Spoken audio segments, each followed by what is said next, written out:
Buenos días, nuestro equipo es el equipo 5. Está conformado por Ana Paola, Valeria, Judith y su servidor René. Les vamos a dar un pequeño síntesis y resumen de lo planteado en la clase de Derecho Internacional Público en base a la película Amistad del director Steven Spielberg. Como comentaba mi compañero René, la película Amistad fue dirigida por Steven Spielberg y cuenta una historia real que ocurrió en 1839. Me gustaría comenzar comentando cuál es la trama principal de esta película. Esta película se centra en un grupo de 53 africanos que fueron secuestrados para ser vendidos como esclavos. Estos cautivos se amotinan a bordo del navío La Amistad, de ahí proviene el nombre de la película, frente a las costas de Cuba y toman el control del barco. Ahora, centrándonos un poquito más en el juicio legal que presenta esta película, tras ser capturados, estos 53 esclavos africanos fueron llevados a Estados Unidos, son encarcelados y se inicia una larga y compleja batalla legal que iremos comentando más adelante. Este caso plantea una pregunta fundamental que sería muy importante y de gran relevancia para esta película. Nos deja reflexionando, ¿son los africanos propiedad o son hombres libres con derecho a regresar a su hogar? Estas preguntas nos permitirán relacionarlas con lo visto en la materia de Derecho Internacional Público, que de igual manera iremos desarrollándolas un poco más adelante. La película sigue el esfuerzo de un grupo de abolicionistas y abogados que intentan defender a estos africanos en un sistema judicial estadounidense. Incluso llegan a la Corte Suprema. Es importante también que tengamos en cuenta las múltiples partes que forman parte del juicio. Tenemos al grupo de abolistas, al grupo que representa al Estado estadounidense y al Estado británico, que ambos buscan en conjunto, tanto el Estado americano como el estadounidense, que el navío y el cargamento sea entregado a los españoles para evitar un conflicto de intereses que puede escalar a un conflicto bélico que de paso a posible guerra civil. Entonces, podemos notar que este juicio se dará dentro de un contexto donde el conflicto de intereses predomina. Ahora, yendo un poquito más al desarrollo de este trabajo, comenzaremos con el cuestionario. Comenzando por la primera pregunta, nos dice que al inicio del juicio que presenta la película se van presentando distintos demandantes que observamos.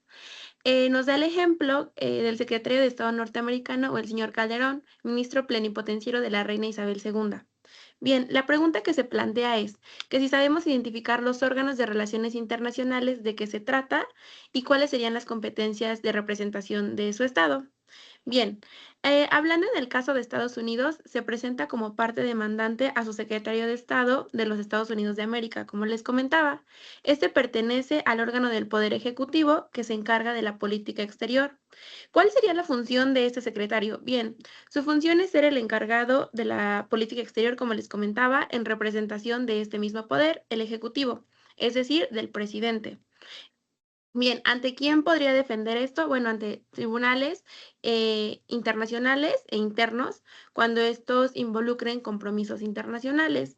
Está fundamentada en la Convención de Viena sobre el Derecho de los Tratados. En esta convención podemos considerar a los ministros de Relaciones Exteriores como representantes de su Estado. Es decir, por ejemplo, en este caso el ministro plenipotenciario de España nos dice que está facultado por la corona española para representarle por asuntos internacionales.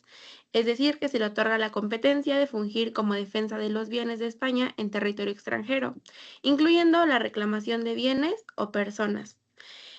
Asimismo, esta figura que les comentaba del ministro plenipotenciario de España también está fundamentada en la Convención de Viena sobre el Derecho de los Tratados de 1969. Okay. Ahora que mi compañera tomó en cuenta la participación de los sujetos representantes de los estados en conflictos internacionales, también una de las partes demandantes que se reclama dueño tanto del navío como los esclavos, que es el señor Ruiz, pide a función de sus intereses hablar con el cónsul para que éste le apoye. ¿Qué funciones tiene el cónsul? Es que le proteja sus intereses por medio de los tratados que se tienen entre los países. Establece que esta figura está regulada también por el Convenio de Viena sobre relaciones consulares celebrado en 1963, en su artículo quinto, donde especifica las funciones de los cónsules. ¿Qué funciones tiene? Tiene funciones de representar los intereses de los ciudadanos y brindarles protección, así como auxiliar en procedimientos judiciales o administrativos y así defender también las reclamaciones de propiedad de los españoles Y bien, en una parte de la película, el secretario de Estado de Norteamérica invoca ante el juez la aplicación de un tratado. ¿Y qué menciona ese tratado? Lo que menciona es que la idea de 1795 entre España y Estados Unidos, en su artículo 9, decía básicamente que si un país captura un barco o mercancías que le pertenecen al otro, está obligado a devolverlos. ¿Por qué? Porque era considerado propiedad legítima del español. Cuando este tema llega ante el juez, la idea es que él tome también que está obligado a respetar este tratado, porque si no lo hace, estaría incumpliendo una obligación internacional que compromete al Estado estadounidense.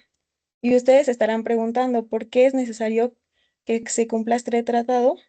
Pues bien, no sé si recordarán en clase que cuando un país firma un tratado, lo que hace, bueno, lo hace por voluntad propia. Y una vez que lo firma, tiene que cumplirlo de buena fe. Esto es el famosísimo principio pacta sunt servanda, que literalmente significa todos los pactos deben cumplirse. Este principio está regulado por el artículo 26 de la Convención de Viena. Establece que ningún Estado puede ignorar un tratado solo porque ya no le conviene. Les quiero comentar un tema que a mí me pareció un poco controversial, que era que menciona a la integración en el derecho del ámbito interno. ¿Por qué lo quiero mencionar así? Porque habla de la teoría monista y la teoría dualista, que si recuerdan en clase vimos que en la teoría monista es un derecho internacional que en automático es de orden jurídico interno, además que no quiere de un acto legislativo adicional y que los jueces pueden aplicar directamente ese tratado. Por eso es que en la película el tratado de 1795 lo ponen como una ley suprema. Importante que tomemos en cuenta que a lo largo de la película, en una parte en particular, cuando ya se está tomando en cuenta o se va a tomar la última parte del proceso, que es este juicio ante la Suprema Corte de Estados Unidos, se busca de todo tipo de material probatorio eh, y argumentable para que se les otorgue la libertad a estas personas.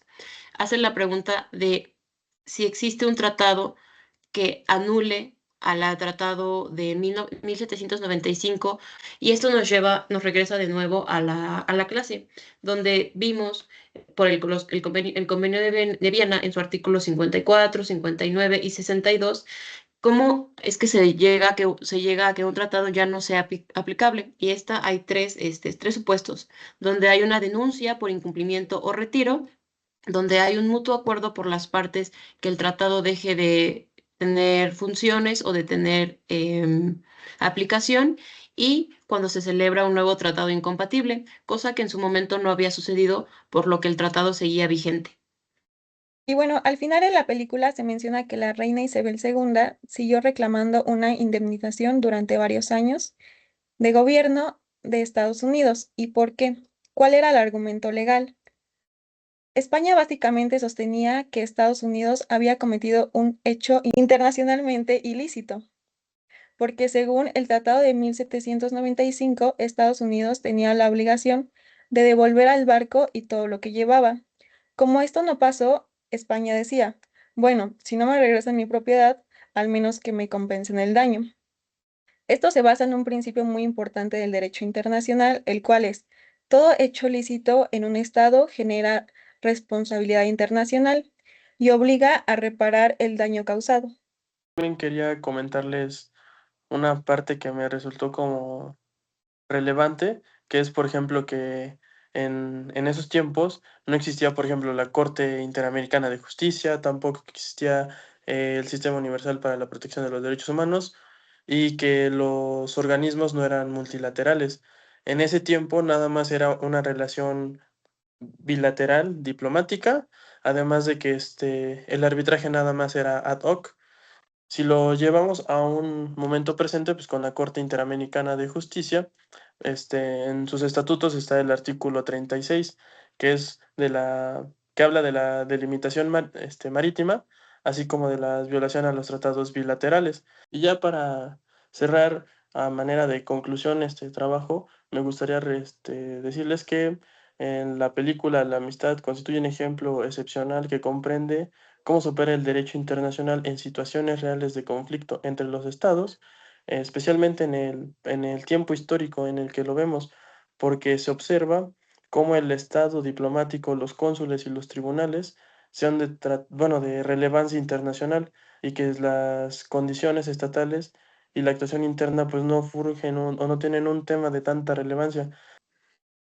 Y bueno, algo que muestra la película muy bien es cómo funcionaba la diplomacia en ese tiempo. Ves a los secretarios, a los ministros y a los cónsules y te das cuenta que todos ellos eh, luchaban para defender los intereses de sus países cuando había un conflicto internacional. Estas figuras eran las que hablaban, negociaban y trataban de resolver las cosas sin llegar pues a asuntos mayores. Y lo interesante de esta película pues es que también hace pensar cómo ha evolucionado el derecho internacional. Ves temas como la responsabilidad del Estado cuando se comete un hecho ilícito o cómo los tribunales internos pueden aplicar normas internacionales incluso con mucha presión política encima. Al final de la historia muestra que pues todas estas tensiones, pues aún así la justicia puede abrirse un poco de paso.